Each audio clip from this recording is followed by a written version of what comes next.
Три грешки, които блокират привличането. Правиш ли тези три грешки и после се чудиш защо нищо не се случва? Това е така, защото законът за привличането не работи така. Грешка номер 1.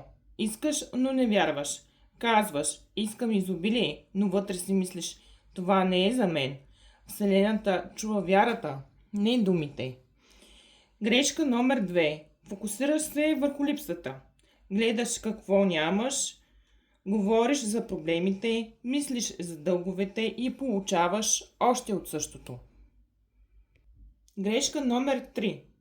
Очакваш кога? Кога ще стане? Защо още не е тук?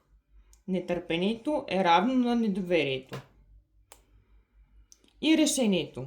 Това е вярата, благодарността и действието. Всичко това привлича.